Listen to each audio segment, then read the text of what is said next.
তো সেটি পুরোটাই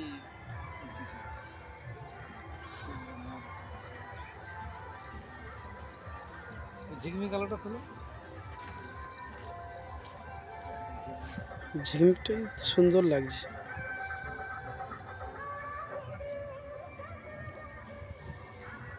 বোটিংয়ের জন্য দারুণ জায়গা বলো। মাস্টারদার জায়গাটার নাম কি গো?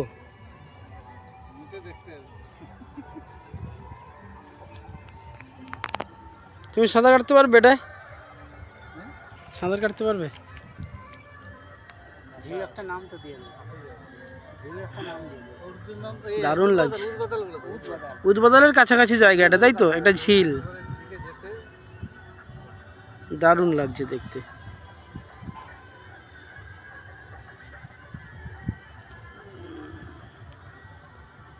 সূর্যের আলো পড়েছে ঝিলে আর বাতাস বইছে। সকালে এসে পড়তে হবে বাতাসে।